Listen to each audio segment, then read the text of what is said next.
All right, welcome to another episode of Eva and Mike's Real Talk. We took a break a little bit, just trying to get acclimated with all these videos that we are uploading and we are trying to broadcast here. So we're going to get a tentative schedule. We're going to be winging it a little bit, but if you like our page and subscribe, you'll get all the information, latest stuff. But today is, I call this the super episode because this really hits close to home. I'm proud of this young man for what he's doing. And tonight we're really going to hit topics and we're going to talk to somebody that's working in the field that's really plaguing young people and young people of America. And I'm just so proud and glad for this profession. But listen, without further ado, we're going to bring into the screen here none other than my own flesh and blood, my son there, Makai Isaiah Gilbert. Say what's up to the people, man. So good evening. Yo, he's not like that, yo. He's gonna get warmed up. He's like, listen. He's like an 18-wheeler. Once he get warmed up, you know how 18-wheeler you beat him on the lights, and then he's shifting. And listen, trust me, when Makai shift the gears, you better not be downhill when he's coming. Don't be downhill. Don't be downhill. So we appreciate it. You know how LeBron lowers his shoulders and come downhill. It's all over. But listen, we're awesome on today. Without further ado, I want to introduce you to you, my son, my flesh and blood here, Makai Isaiah Gilbert. Proud of him, man. And just to read off a couple of things, and we just going to jump right into the hot topic today. We're going to talk about youth and mental health. We're going to talk about social things, and we're just excited. He'll be back during the course of the year, and God willing, he'll be in the flesh. But listen, let me tell you a little something about my son here. I'm proud of him. He has graduated from Adelphi University with a Bachelor's of Arts in Psychology with a minor in Sociology. Currently attends Nova Southeastern University in Fort Lauderdale, Florida.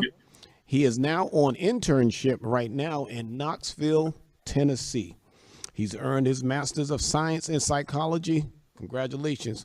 And he is en route to a doctorate in school psychology. Wow. Praise God. We thank God for that. He is married he has a lovely wife, the Miss Charmaine. And he has two wonderful boys, grandsons of mine, the twins, the Twin Towers, the Dudley boys, the Hardy boys. We got Mizell and Michael. So, man, that's a mouthful there. So we're glad. And again, thank you, viewers, and those of you that are clicking in and watching. So, Makai, man, I appreciate you, man.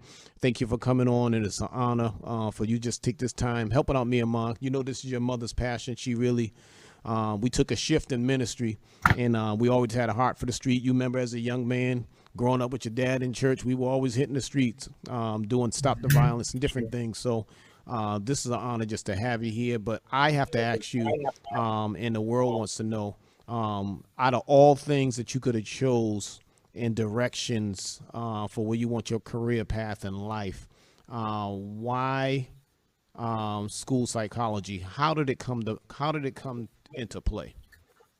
It was pretty.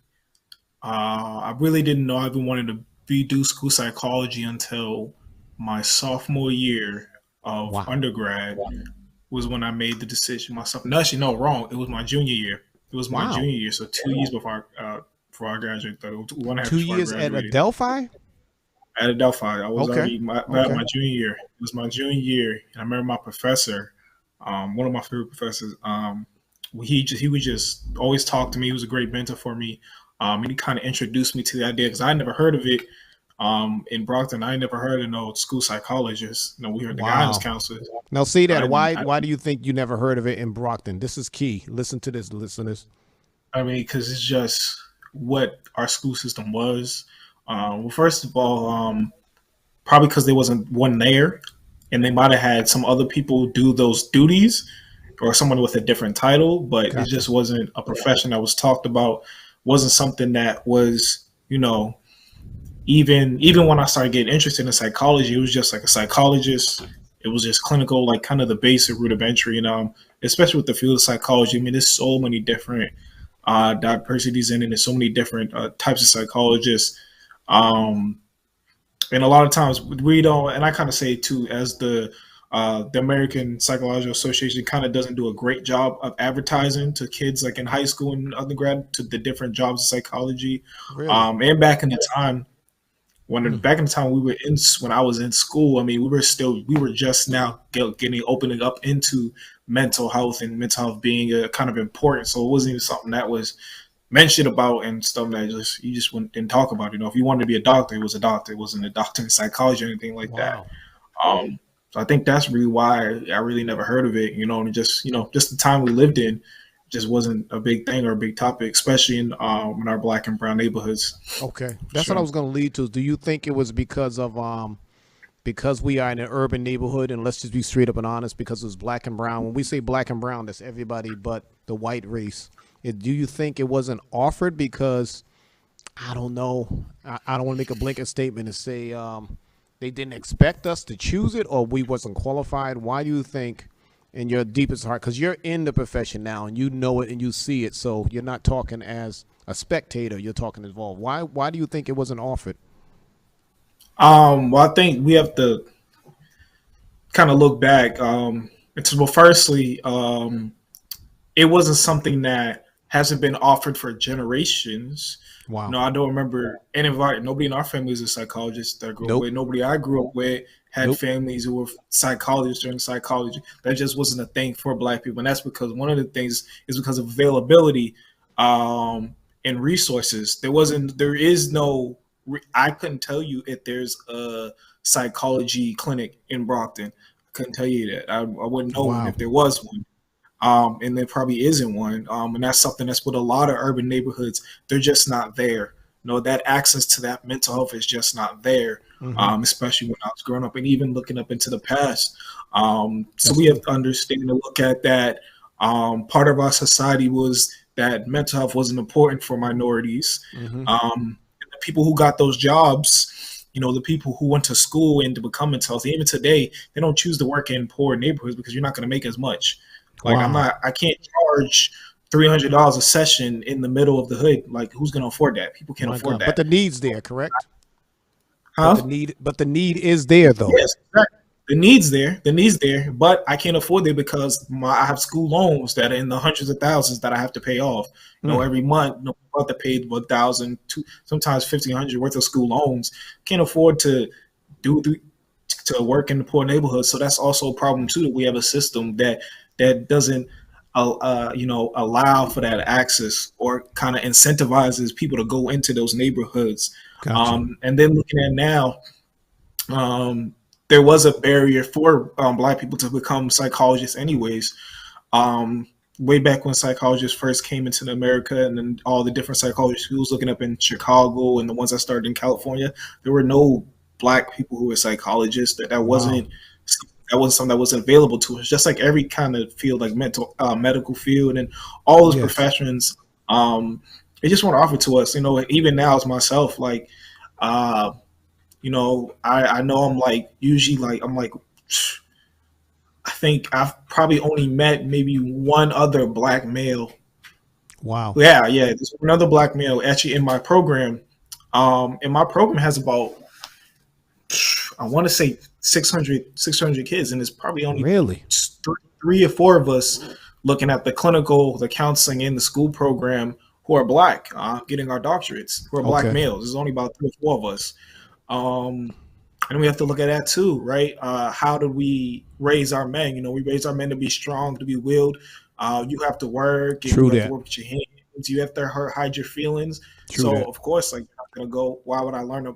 Why would I go see a therapist in the first place? Right? A lot of Mm. black men refuse to go to therapy because of this whole this masculinity that we have to hold up. Right. So why would you go and get that job? Where you can get that job? No, you know to work. If you want to make money and be have a white collar job, you look at lawyers, you look at the medical field. Was in psychology. So it's the Gotcha. importance overall the culture we grew up in a society where mental health just wasn't a priority, and now we're kind of coming into it as it is. But now we're Absolutely. kind of like behind the curve. You know, we're behind the curve. We have a lot of problems. A lot of things are going on. It's Mm. still not enough people to serve. That's right. We're not training people enough like me. I've been in college for what, eight 6 years? years? Yes. Yeah. 8 years. I 8. started 2016. So yeah, just about 8 years, right? So Wow. it Has takes it a been that long long? time. Dag, man. I'm Yeah, about to hold on. Let me see. it's been Excuse me. I like to apply for 2016. a Social Security check. Jeez. God. Wow, Yeah, man. so it's a very long grind, a long process to even get, into the field and earn your way. Listen, I got a two-part question for you. You just opened something. I'm glad for this talk on tonight. We got nothing else, but listen, we're going to hang out and talk about this. As a topic that I know that's going to be reviewed and looked over and over again. Two things. I want to get back to availability, but speaking about availability, what made you because obviously you said the doors wasn't open, it wasn't made accessible to psychology. If it was available, do you think more Black and Brown would take that major as an option? I think yes. Um, but like I said, something I said it before earlier, it has to be promoted to these communities Okay. as an importance because like I said, a lot of our just basic morals and routes, it's mental health is not a big thing, right? Yeah. It's not Yeah. if you didn't just if you black, it's just you wasn't depressed. Right? I didn't hear that being depressed. Like you That's right. say, if you told your mom you're depressed, she'd be like, I'm gonna depress you behind. Get up and go do something. Like that was Right. it. Right. Right. It's that, and that's not healthy. So it's something that the stigma. The Yes. stigma has to be removed for more people to get into the profession as well, and to see it as something of value. There's like there's a whole stigma of how therapy works. I'm like, I don't want to sit there and talk to my problem with some person, just listen to me or lay on the couch or Right. do get hypnotized and all these things that we have that people say about psychology. And then another problem is how Hollywood portrays psychology Yes, is sir. pretty incorrect. How movies and TV shows portray psychology and therapists and all these That's things, true. correct. And how people always think that, oh my God, it's like medication, and how we look at medication You're and gonna be how like, oh, drugged we should up and stuff. Yeah. be up and all these things. It's a whole huge stigma. That's a cultural stigma and You think belief that people has watch to. too much TV and look at too much internet and rather than doing their own research? I think people. Well, it's kind of a multifaceted question. Mm-hmm. Do people watch too much TV and everything? Well, yeah, because I mean, there's screens everywhere.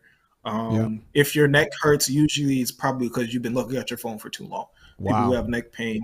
Um, Wow. in terms of doing your own research, first off, people have to know how to do research. Right. Um, and a lot of people don't know how to do research, Mm-hmm. how to look at sources, how to research things, how to understand that a person who's giving them information That's has what a I'm reason getting for to. giving them information. Exactly. It could be, to support this and talk down on something else. Everybody has their own bias, and a lot of times people might not be aware of what are the biases. Not able to be critical when looking at things, or sometimes taking stuff as face value. Like we see something online, and we're like, "Oh, this must be the truth," but understanding that it might not Exactly. be the truth.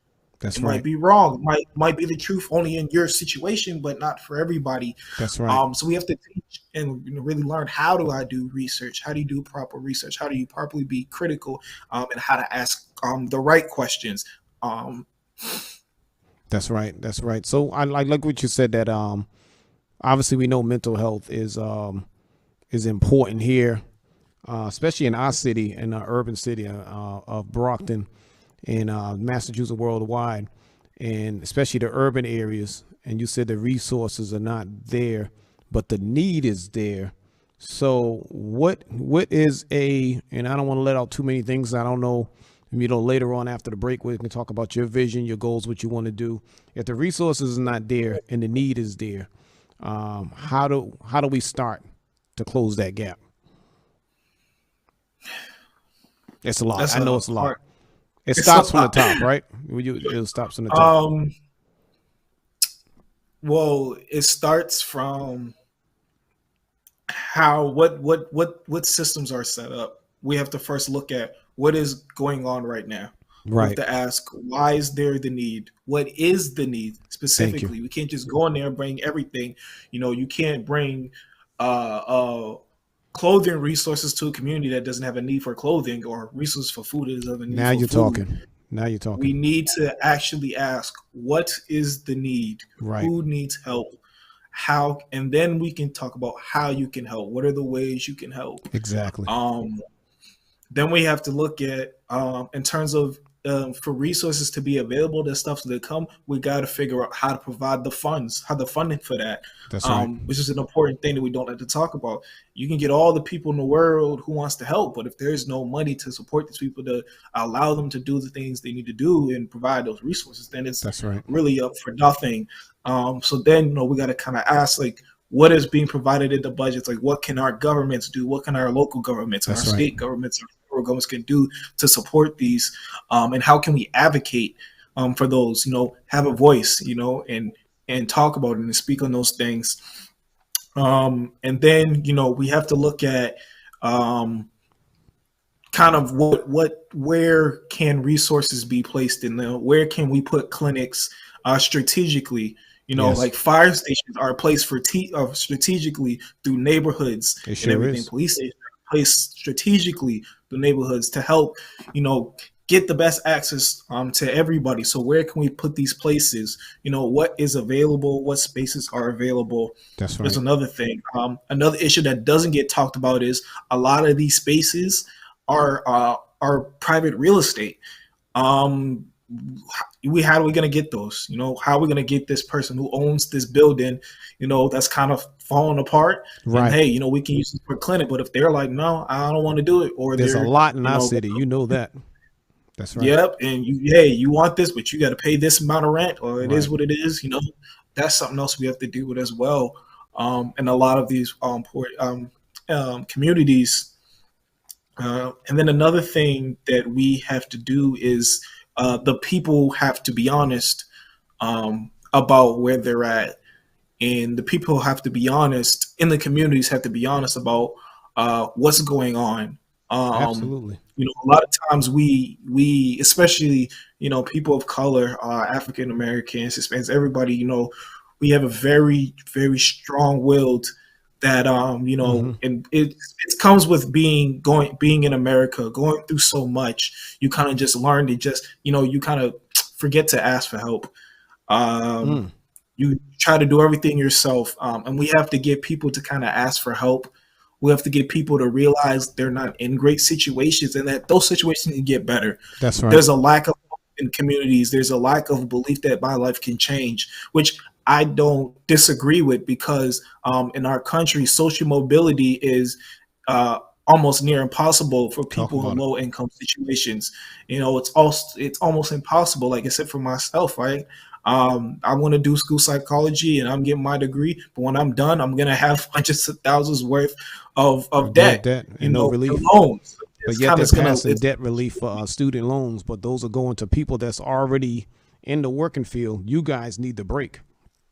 You guys need the right. break. And as of right now, a lot of that student, the new Forgiveness. income plan and student, it's on hold. A lot of the stuff is on hold because it That's a was ruled shame.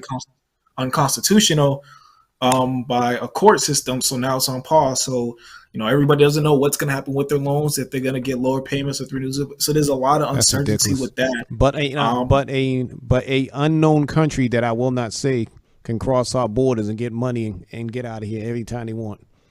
But we can't help our own yeah. people. We can't help it. And then the problem is, and I want to even talk about that. Like, even like, it's not that we can't help our own people; they don't want to. Mm. Um, they don't. They've never wanted to. I think this kind of thing that people need to understand, which I really talk about, and I've talked about it with lots of my clients who are of color, to Wow. talk about when we look at what racism is. It's a system that benefits one group. It takes all the resources and supports one group and forgets about the others. And that's the Absolutely. culture we have. It's embedded in everything that we have. It's embedded in all of our systems, in You're our right. schools, in our You're right. lives. It's embedded in everything. Right. So when we say, like, well, they don't want to help. They could do it. They can make Absolutely. changes. They can do Absolutely. stuff. When COVID It's came, we just wrote checks $1,600 a month for people when we wanted to. Absolutely. And right. Right. Makai, you hit the nail on the head because it's a systematic discrimination that's happening because I mean, you can just look over the news. It's public information, but I don't want to say any names. But it starts with mortgage companies, starts with insurance companies.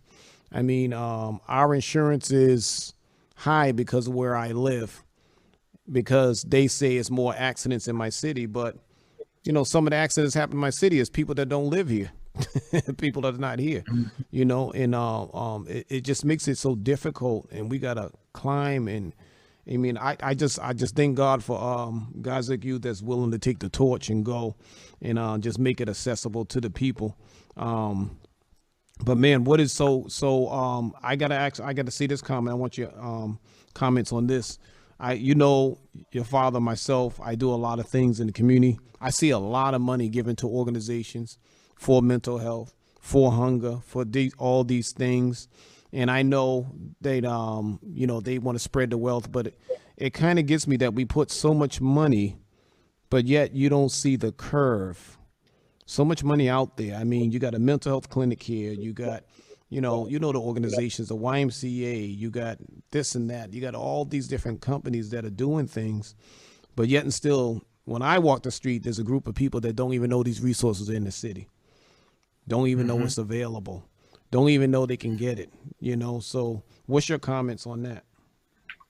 I think too, um, and that's kind of a thing with a lot of big. There's always some type of resource. I won't say there's all, but there's a lot. There's definitely a lot of resources in communities that people don't know about, Yep. and that's just because they're just not talked about. And there's a disconnect within the community. Even if there's like we can say, let's say there's a big company in this neighborhood who has clothing and food on every Wednesday, but they don't really tell nobody. They don't really talk to people out there in the streets.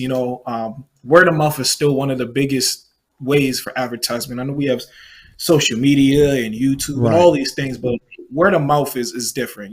Word of mouth is you can go on Google and see 1,000 5 stars for a mechanic, but if your friend says, "Hey, you should go to my guy," you're gonna go to him. You're like, okay, cool. You're Yeah. gonna Yeah. trust that way over than some Google reviews. So we have to do better.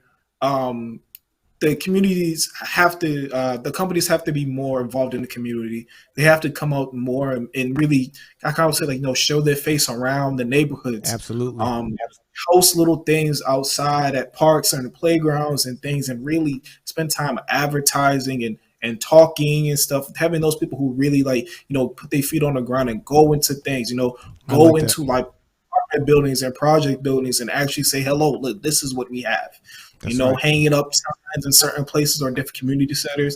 A lot of times, and especially I feel like now recently, we kind of forgot about how important some of our uh, um, things that are already in the community, such as like churches, right? Like, Yep. advertise to local churches. Let local churches collaborate with local churches. Local churches is a big thing. There's a lot of people who can, spread their voice. That's always been big for Black people. That was been a big thing years ago, Oh, absolutely. decades ago. Absolutely. That the sense of resources, and we kind of tried to separate. I feel like we separated church way too much That's from right. from state. I understand, but it's kind of like, we kind of missed the point of what the value of a church is, and it's a group of a community of people that are here to help. It's definitely a gap. Um, Yeah, it's definitely a yeah, gap that helps. And I heard you say earlier that just like fire stations are strategically, they just don't put a fire. They strategically put it there for that fire station to cover this area, that area. And I look in our city, and when you talk about mental health, you talk about programs for the youth. You talk about centers where families can go to that doesn't cost them $65, $80 a month per kid. Um, but yet in our city, you got marijuana dispensaries. I'm not here to get political or whatever on that, but we're talking about kids here. So if you can strategically put, marijuana dispensaries everywhere, why can't you help these centers? And I think it's just not getting to the root. And if you really look at people, son, and I don't know if you talk to them, when you find out most people what they're going through, whether it's they done things criminal or mental, is not for the sake that they just went on the deep end and fell off the cliff. Some people are just a paycheck away. They just eviction away. Tired of working minimum wage, and you know what? They said, forget it. This is not going to work. And some people resort to doing crimes and other different things that they normally would have, but the society pushed them on that side. right. It's kind of it's well. First, we have to talk about What's the benefit of having these merit? Is profit. Profit. You know, profit. Profit is important to a lot of these big companies, these big corporations. You know, Walmart might donate 100,000 to the children's hospital this year, but just know they made 2 billion. You know, and Yeah. that 100,000 is nothing to them, and they don't care, and Hmm. they're more worried about their 2 billion than they are about their 100,000. So when we look at certain places and stuff, um, yeah, profit is way more important That's because too bad. regardless, people are going to consume things, and they want to put money in the bank. You don't profit from helping people. Like that's not. It's not a Wow. profit. It's not a profit for a reason. You don't profit from that. You're not going to make any money from that.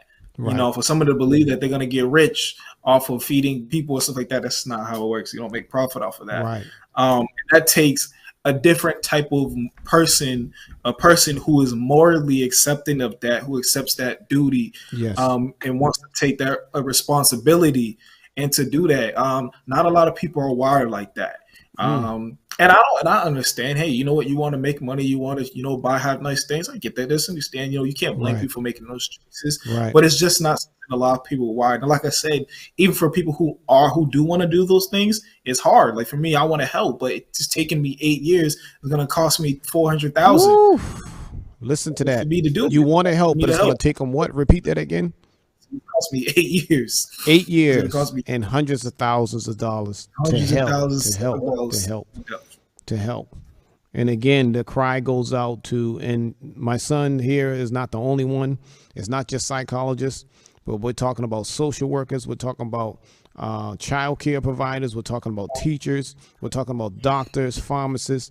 These people are here. They choose these professions because it's a resource and help to people. But yet and still, it's basically costing you guys your life, cost you your life. Mm-hmm. You know, Yeah. we thank God for that.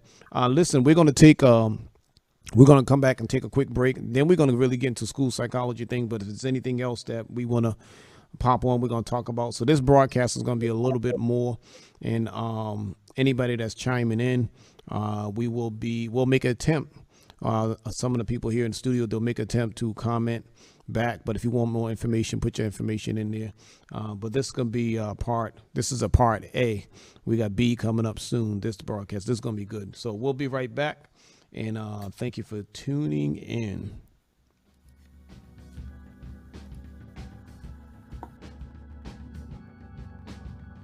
Today will be awesome.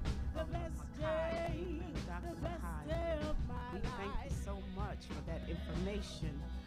May God bless you.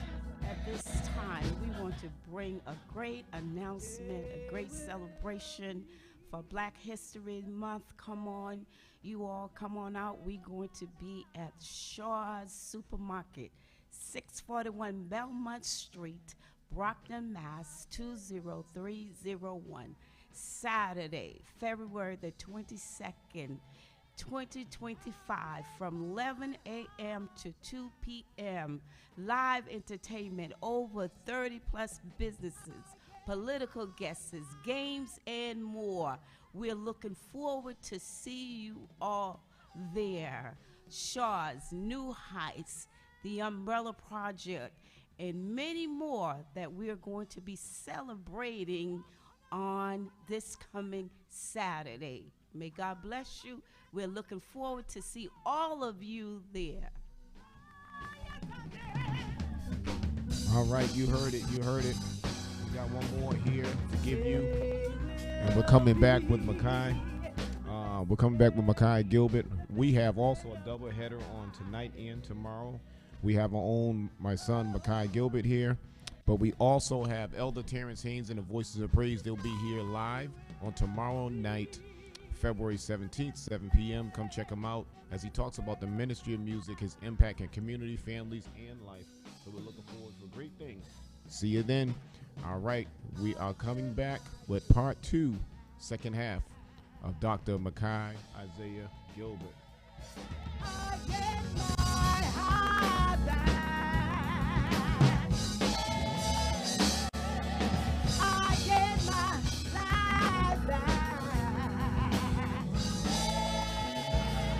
Oh, today will be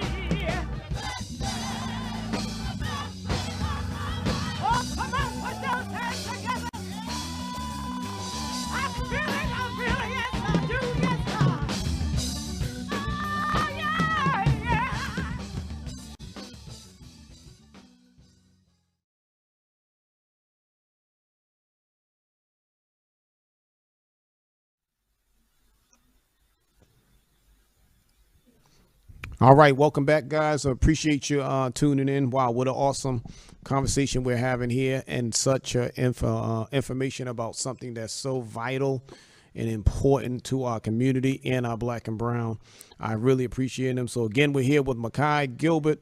Again, just to give a shout out and praise to my son here, and some of the work that he's doing. Just to read a little bit, as I said in the beginning, for those of you that might tune in or missed it at the beginning, he has graduated from Adelphi University. Is that in Queens, New York, right? Adelphi University in Long Queens. Island. Is it? He said kind of. Is in New York. So this young man, my son here, graduated from Adelphi University in New York with a bachelor's of arts in psychology and a minor in sociology. Currently, he attends Nova Southeastern University in Fort Lauderdale, Florida, in which he is now on internship right now in the city of Knoxville, Tennessee. He has earned his master's of science, school psychology, and en route to a doctorate in school psychology. He is married to his lovely wife, Charmaine, and has two twin tower little boys, Michael and Mizell. So welcome back to this broadcast. We pray that you guys are enjoying this, really getting some good information. And Makai, thank you for that. And it's good to highlight. I was just talking to an individual today, and it's amazing how there's so many other people that live outside of our communities that knows what's best. They get funded outside of our communities to come in and tell us what's best. But individuals like yourself, who's went to school, grew up in it, can walk down, can hear and know the language, you guys really get the pull. And how about even more than that? You know that myself, your dad, not only am I a pastor, but I'm a pastor, do a lot of things. We've done a lot of things for the community. We've done after school programs. We've done summer programs. All these things were for free. You know, we did community block parties, games, gun buyback programs. And you know firsthand that it was tough for me to get funding and support from anybody. It's almost like I was just told as recently, just a couple of weeks ago, you know, the work that you're doing is good, but you have to team up with somebody. Why do I have to team up with somebody outside of my zip code? Their people don't look like my people, but I got to team up with them, and they're going to tell me what to do in the neighborhood that I'm at. And it's not being discriminatory, but it's being factual. I can't go into a Jewish neighborhood and tell them what's best for their community. I can't go into an Italian neighborhood and tell them what's best for their community. And it's pretty sad that everybody in under the sun can come into our community. So I'll be honest, it kind of vexes me, it frustrates me how the red tape, because I'm on the ground, boots on the ground. But thank you for that, man. So listen, child psychology is huge. What made you gravitate to focusing or want to get into school psychology specific rather than just a general psychologist? Or better yet, before you answer that, tell us the difference between a school psychologist and just a general psychologist, if there's a difference. Cool. So really simply, a school psychologist is someone who like really understands how schools work, how Oh, school systems work, and how to apply psychology to schools. Compared to a general psychologist, there's a lot of different nuances when working within school systems, and understanding how schools work, and there's different laws and different practices. So, school psychologist is someone who has a focus in schools. I'm still a scholarly psychologist generally, but I do have like a focus within understanding and working in school systems. so you can work in a school. When I say work, I mean provide services. You can provide services for a school as a psychologist, and you can provide services for a psychologist to an adult as Yes. well. But a person that is a general psychologist, can he or she come into a school, or they have to get They trained? can. Oh, they can. No, they can't. It'd just be a little difficult for them because they weren't like trained. It depends on the trainer. So, Gotcha. it depends on the training and the licensing, depending on the state. You know, different states have different licensing for psychology. Gotcha. So it's really a state level thing, still a question, but it is possible for someone who did like clinical psychology to come into a school. Um, yeah. Awesome. So what made you choose? What made you just say, "All right, school psychology. That's where I want to go." For me, what made me choose it was because I had to look back just in my experience within school. Um, and then I had to. So originally, I got into psychology. When I picked it as my major, my freshman year, I wasn't really sure what I wanted to do, Mm, but I I remember. did have I did wanted to work with children. That was a big thing for me. One of the biggest influence I had in You high sure school was did. I did coaching for Coaching change, for Change. mentoring, That's right. Awesome, awesome um, organization. and the one of the guys that in there, Pete, and Marquise. Um, I worked really closely with them, and they taught me a lot. And they gave me something I didn't have, which was a purpose. Wow. They gave me an opportunity to learn. They gave me an opportunity to work on a lot of skills, and I wasn't really interested in school, and I was pretty Mm. smart, and I wasn't interested in academics itself. But they You gave me weren't. an Well, say that. interest. Wait a minute. You weren't interested in academics, dude. I No, think the lowest grade you got was like an A minus, and you fell asleep in class because you did the work. that's what I mean. I wasn't interested. It wasn't challenged enough. And Right. another thing That's the too is word. It wasn't challenging enough. Yep. sometimes I would I would get offered to be challenged and I would just like fail tests on purpose because I was just lazy. I didn't want to do the work. What? Do work, yeah. I just fail stuff on purpose, yeah. They try to put me in like these AP classes. I'd be like, nah, I'm just gonna let me just fail this test. We have a hard time, so I can't get in. You're And then I wrong. could just do this regular work and get an A. Because to me, see, in high school with me, I was like, I'm getting the same diploma as everybody else. Why I need to do all this extra work? I was like, I don't even care. Oh my So God! Don't advertise. Listen, scratch that, y'all. Y'all didn't hear that. don't do that. Don't do that. That is a Don't bad do way to him. work. Don't follow him. You got to be Don't do Makai that. to do that. Yeah. Don't follow me. Don't follow me. Like, I no, don't can't do believe that. it. But Only you could do that. um, Only you. hey, whatever. But yeah, it was. I was really influenced. I took it very serious. There was a lot of couple people really did it. We did get a stipend. So a lot of people did the program for the stipend, but there was a few of us who really took a gravitated to working with the That's children. right. That's Um, right. that was something that I really really enjoyed, and it's not that I enjoyed it as well. I started to really notice a need. It really opened my eyes to Mm. whoa, there's a problem. Like our kids aren't being helped, and they're supposed to be the future. Right. If we're Right. not preparing the future correctly, then Come on. it's gonna fall apart. Right. And that's something I've always thought about ever since high school. Like if we're not teaching kids or giving them the right tools or resources to be successful, they're not going to be successful. Then what happens when we die? What happens when people move on? Like what's That's going to right. happen?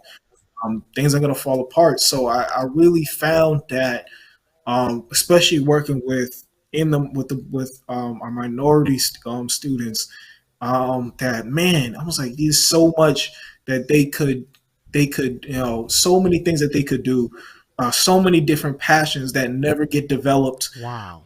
that never get no seeds that get planted but never get to grow. They never get watered Break that down. because Pause of right there for a live. minute. You just said something. There's so many, because we're talking about psychology, but you just hit something. It's not just psychology. There's so many seeds that got planted and never developed. Finish that. What do you mean by first? How were they planted? And two, why aren't they developed? First, I think there's always sometimes a lot of times kids, especially minority neighborhoods, there might be somebody, they might see something, they might have a hero, they might have Mm. someone in the neighborhood to support. There's sometimes, and I even believe even God might give someone the ideas or the passion to want to be Yes, sir. something, be a constituent in the government, be a doctor, a lawyer, Right. something grand stuff. And a lot of those professional jobs are just unattainable in those communities. But from one, schools and low income neighborhoods, they can't offer the best classes to set you up to go to college and get these That's right. degrees. Um, you don't have any people there to even see the profession or mentor. How many people in poor neighborhoods are live near judges or lawyers who they can ask to show, people in Come higher on income now. neighborhoods, they get the opportunity to be in those places or to shadow police officers and things like that. That's You right. don't have that resource or that option. So like I said, it's like a seed. There's something great, and I feel like every child has something great in them, but a lot Yes. of times no one waters that seed. No one cultivates that seed or that energy or builds that up. No one teaches them the moralities and gives them support. And a lot of times they just fall to the wayside. Yeah. A lot of times they default to things that's only available to them because, like I said, there's just no resources. It's too hard. Come on. Everybody in the poor neighborhood, they can't afford to go to college. And we always try to say, hey, go play sports. Go play sports. Uh-oh. Not everybody makes it.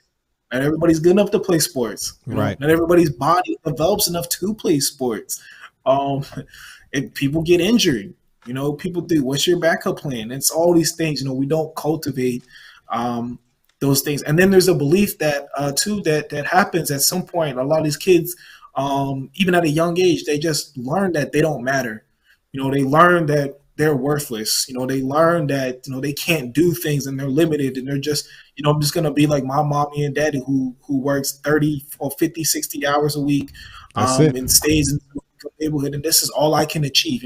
They haven't seen there's so many kids I worked with that's like never been out of their own neighborhood, right? That's never been to like even the Science Museum in Boston, and they live like right in Boston. We just never got to experience those type of things, and those are things that cultivate that personality, that self-efficacy, that resilience, that belief. I can be somebody and do something, and there's a way for me, and there's a place for me in life that I can achieve. And a lot of time we're raising kids that grow up, not knowing what they can be or can do, and they only know what they can't do. Only know what they won't do, and only know what they're allowed to do. They only can see a box.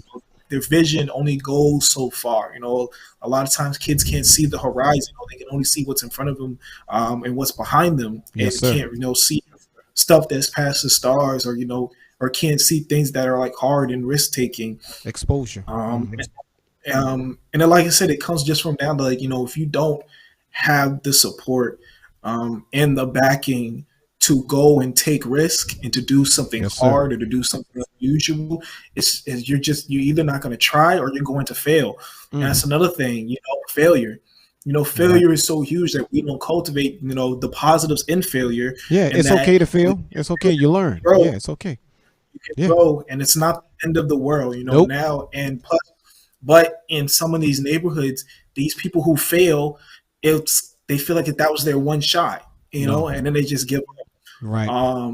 So it's so many different things we're looking at, and that's kind of for me. These are all the thoughts that I had, growing from my senior year of high school into my freshman and sophomore year of college, thinking that there's so, and I always say it's always my favorite thing to say. I'm like, there's probably the cure to cancer in one of these poor neighborhoods somewhere, and they're just never going to get the chance. That's right. Ever learn. They're never going to get the chance to ever get the degree or to ever be in that place. And chance because there's no support and there's no care for them.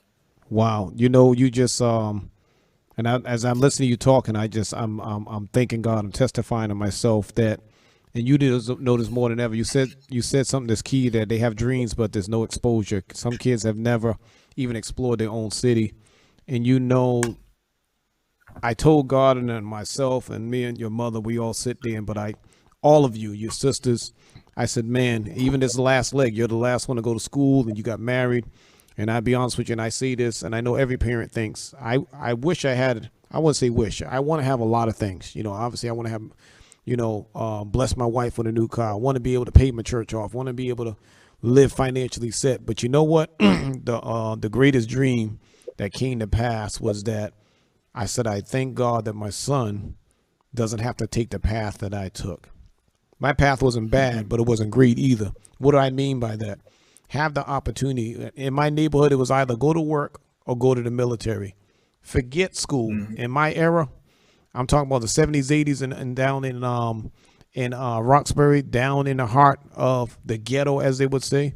I was just thankful to get my diploma and then just get me a blue-collar job and hope that the man would promote me one day.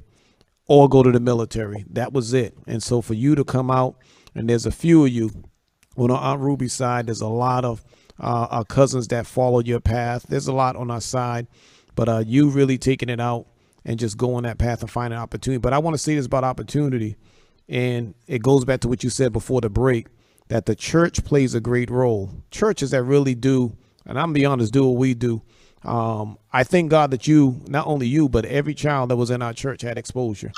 I took you guys out of state, took you guys to the campground, took you guys to museums, took you, because my mindset was that when I was growing up on welfare, just my mother and my brother, we were lucky to go downtown Boston just to go to McDonald's. And I always said, if I ever get to the point and God, you bless me, I want to be able to help some kids see something that I never seen. And that's all I saw all my life. But I thank God my mother did.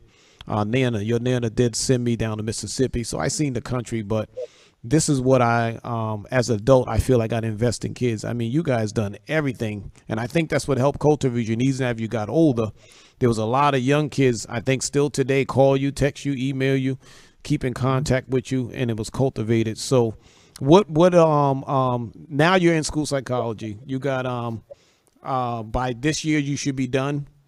Would this be your final year? This will be your final year. What is, you got the degree, you finished the education.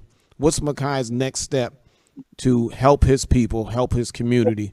What is dear to your heart? What would you like to do first thing when you hit the ground running? Well, for me, the first thing is wherever I am, wherever I end up placing our wherever I'm set or however that leads, is to ask what is the need. Just to ask what is the need, what is the I issues. like that. That's my first thing, and like asking takes a long time.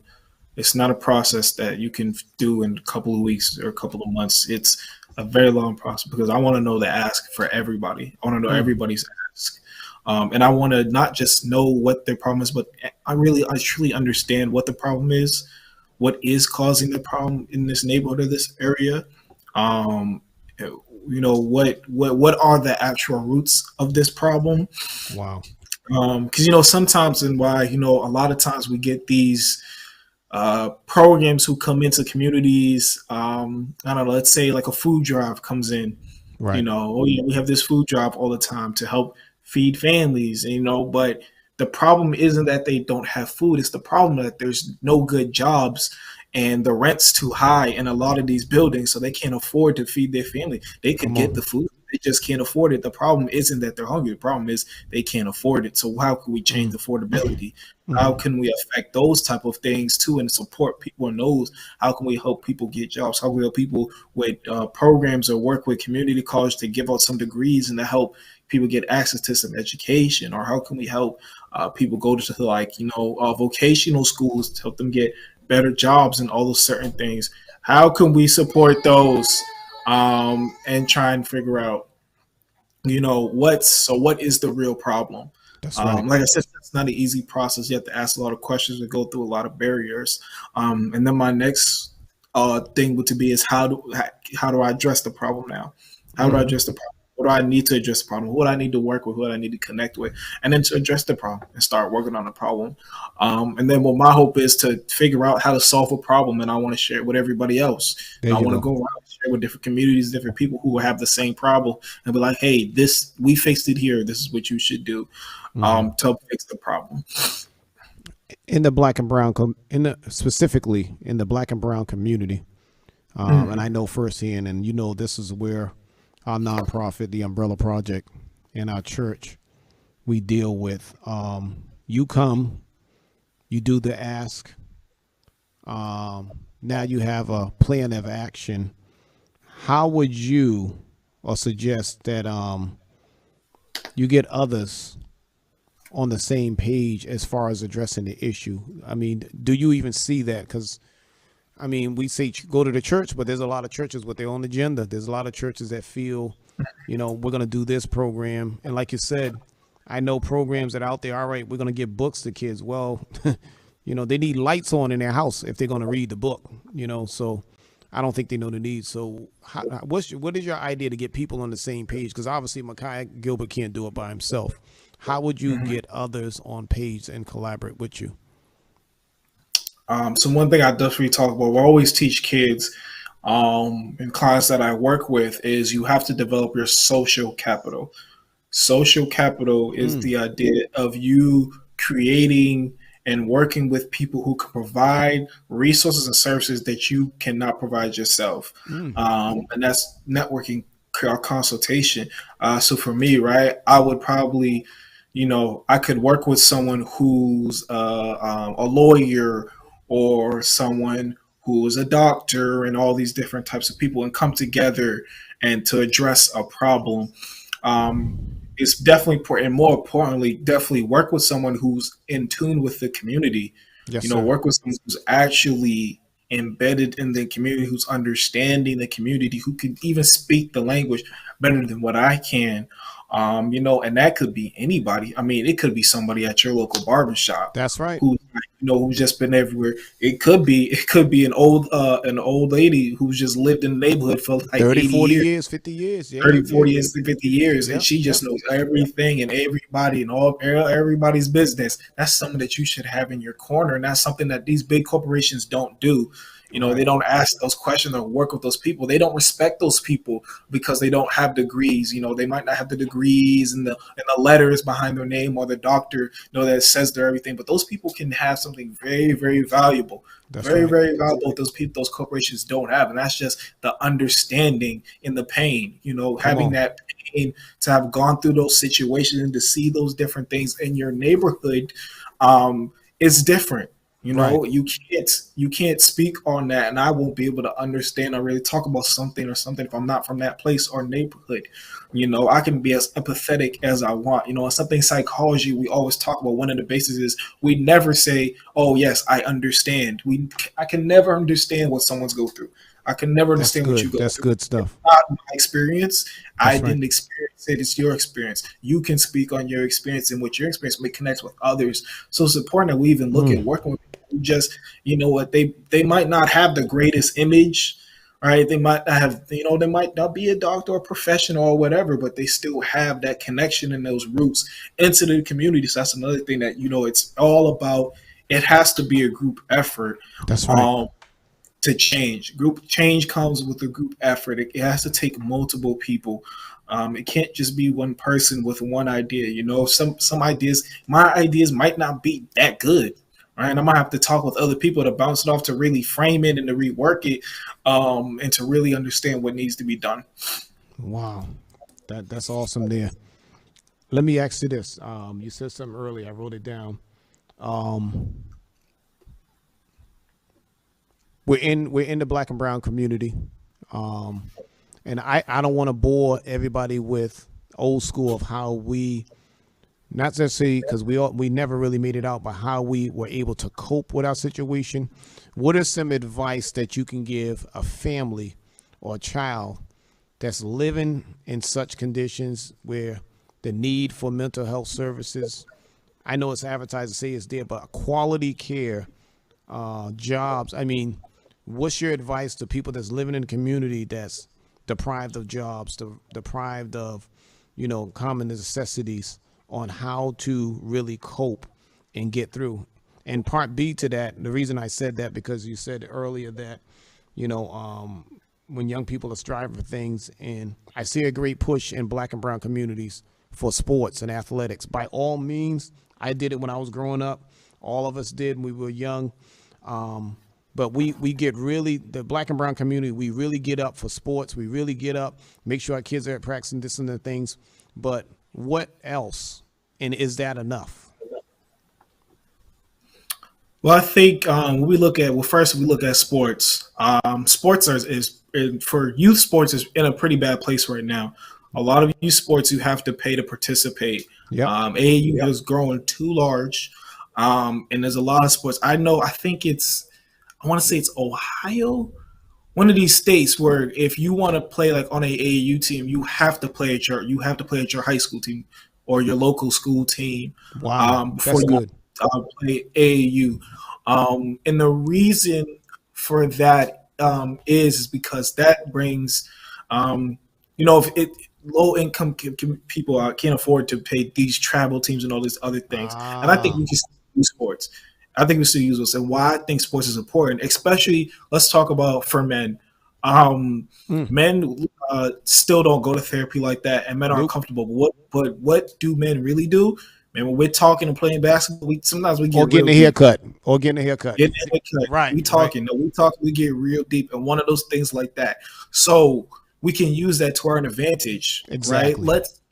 Let's have basketball games and tournaments. So let's also have mental health people there, to talk at these events or to work with these people. Let's Absolutely. have some of these coaches. Like I said for myself, I Coaching went for through some change. stuff. I Yeah. struggled with my mental health and everything, and emotions and everything, and a lot of that stuff got talked up with working with my people at Coaching for Change, Hmm. and a lot we were just doing different activities, different things, and we were able to get some stuff out and vent, Yes. and be honest. And I think that's a great connecting thing, and that's something important that a lot of communities can do and benefit from. We just have to, be active with it. If we're gonna have these programs, let's actually make it a point that, at some part, hey, let's talk about, working through emotions, and let's talk about, self care and taking care of yourself mentally, and let's talk about what anxiety may look like. How are you dealing with anxiety, and make those connections with those people, and just be open. Even me, like as myself as a school psychologist, I always spend time with my day. I walk around the school, I talk with kids, That's right. I build a relationship with the kids. Mm. I sometimes go and play basketball with the kids That makes at a my school difference, man. thing, just so they know, and they know, like, oh yeah, he's the school psychologist, but he's also He's this type of cool. person. Yeah, I can talk to him. See, exactly, see me in a different light, so then they can see, hey, hey, can I just kind of come in and talk, or coaches and everything, or people other places can recommend, hey, can you talk to this kid, and everything like that. That's what we kind of should really focus on. Like, I don't think sports is a bad thing. Sports can be worked. We just have to be active with, be Exactly. more creative with it and work around it. That's right. And to implement some other things with it. That's what I reason I mentioned that because I don't want, a lot of times we use sports and just to use it and be like, all right, that's gonna be my son or daughter's way to get out this situation, and we know we don't want to get to the statistics of, first of all, just the odds of your child getting the D1 scholarship full ride, let alone getting into professional basketball, being one of the 435 players. But I think it's so vital, and the reason I mention that because the work that you would do, other providers would do. I think what is your comments on what families can do with each other? And I give you example. We were all. I remember growing up in a low income neighborhood. We were poor. We were struggling, but the family structure was totally different back then. It's like my mom went to work. Yes, I was an 8 or 9 year old, but that my mother can trust that neighbor to be like my second mom. We can trust the guy at the corner store. It's like it was a different culture. If I was hungry, we would share food. So how can families because privacy is so huge, and I know people have the image of looking like, oh, I got it together, but how do you combat that in this day and age? Well, I think we have to look at to what happened. Um, and I've read a lot of paperwork on communities and how some communities survive, some don't. Checking up on your neighbor can go a really long way. Mm. We got to work together in these communities. And the problem is, well, for one, we have to look at um, our communities in Black and Brown neighborhoods where aren't made to be communities. Nope. Um, they're the way they've been manufactured are to separate people. Um, and then there's a culture of I have to protect what little I have, Mm. and everybody else is going to try and take from me. Wow. That type of idea that's been embedded into our culture. That's right. Um, and then there's a type of just of not trusting, being untrusting of people, and that just comes from long years Listen, and the experience. generations Yeah. Yeah, you're right. of racism and discrimination, where it's That's like right. you can't trust the person next to you. They might steal or take or rob from you. Um, and like I said, and media today, media uh, preys on that. Media pushes that. The world is scary, right? Yes. Yes. Media pushes that. Oh my God, schools are like the most dangerous place on the planet because of shootings, right? That's Oh my right. goodness, it's so danger, there's so much this and fear. You know, media feeds off pushing fear, and there's a lot of fear in our families, a lot of fear that causes people, I'm just gonna stay with my little circle or protect that. Right. But it's really big on that. You know, like when I talk about that social capital, um, building a network of people that you can go to, that you can support, and that they I can like that. support you. Social capital. Define that Social one more capital. time for the people in case some of them tune in and just miss it. Social capital is. So social capital is the idea of having resources or people who can provide something that you cannot yourself. Um, Social capital is the idea of, it's part of being resilient. Mhm. You can't do something. There's someone you can call who can help or give you that resource, and then you can also be a help to them. You have something they provide. Like hey, um,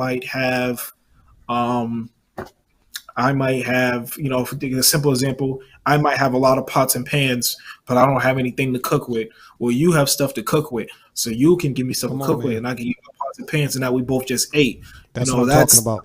social capital. That's probably working together. Right. Um, That's right. and that's what's great.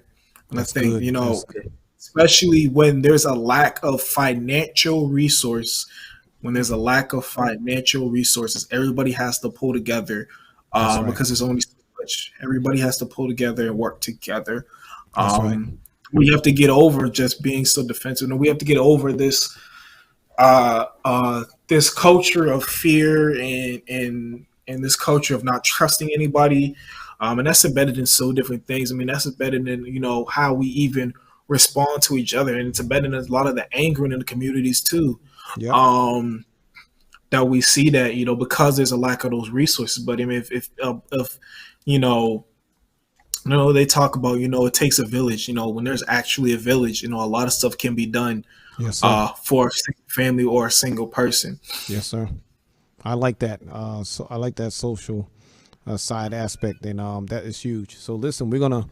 This is good. We're gonna come back with believe it or not, I know we covered a lot of ground, but this is far from the psychology or social needs for our communities. And we're going to come back with a part two soon, maybe just before Christmas or just before the New Year's. Makai's going to come back, share some things, and I'm just going to let him freestyle and just really talk his message to the world and what we can do as people. But Makai, I want to give a shout out, and you visited my school. I have to give a shout out to Amari Walker and the team, the founder of the New Heights Charter School in Brockton, Massachusetts, where the motto is every child goes to college, and they're one of the first early college high schools in the country, and I believe doing what they're doing. I don't know the history exact. I've only been here a couple of years, but I love it that the very type of population you're talking about serving, he's done an awesome job of ensuring that black and brown kids, 11th and 12th grade, they actually go to community college for their high school classes. And then when they graduate, they can go into a college as a junior, having their associate's degree, and it's all free to parents. So whatever he's done, and maybe one day we can get somebody from that school to get on, because I think you guys can click. That's why I had you meet him, because he hit a lot of roadblocks in years, and people basically tell him that it can't be done. It'll never happen. Those kids won't go to college. But like you yourself, you say the resilienceness, and he proved them wrong. I mean, we got kids all over the country in 4-year universities. Matter of fact, this year I think we got 11 students that are going to Bridgewater State. You know what I mean? So this is awesome. So last word coming out. I want to give you this word, and I want you to tell the people when I say for the work that you're doing, and hundreds of other people that are coming back to our communities to help our people. What do you say to the word as yourself related to a trailblazer? What is a trailblazer in the school psychology or the psychologist field? What is a trailblazer? Trailblazer, to me, I guess, would probably be someone who is willing to Mm, make the first mistakes. mm. Um, Someone who is willing to have to deal with going the wrong way first. Wow. Um, someone who has to deal with the uncertainty of their future, Wow. the uncertainty of what their work won't do or will do, the Come on. positives and negatives of what they want to do.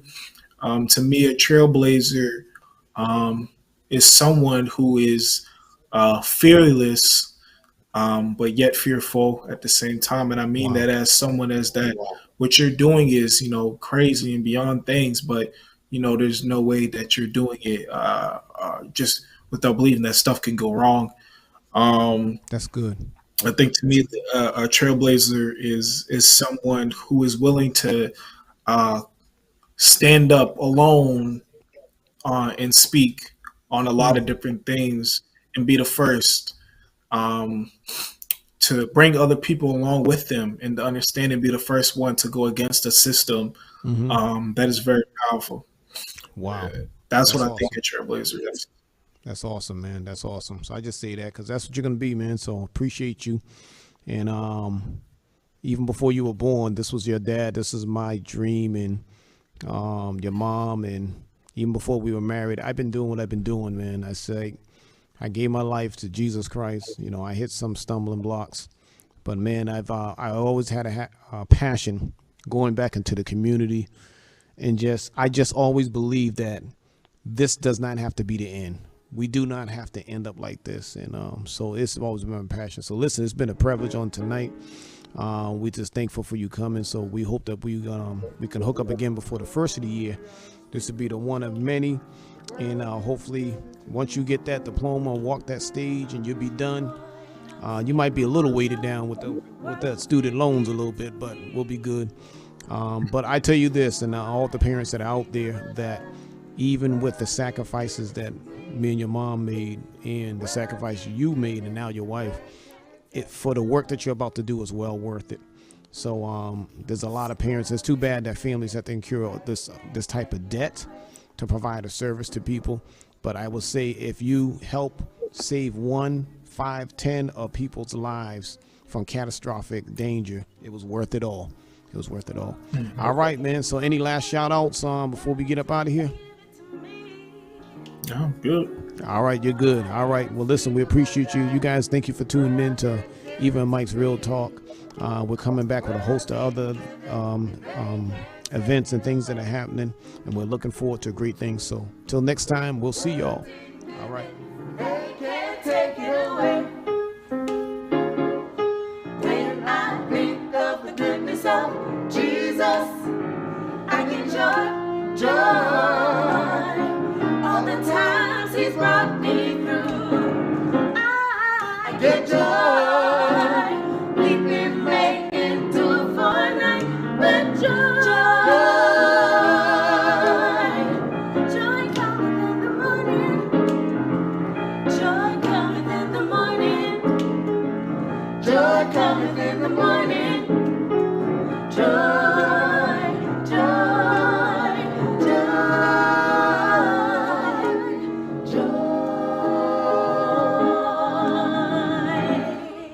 joy. When I think of the goodness of Jesus, I get joy, joy.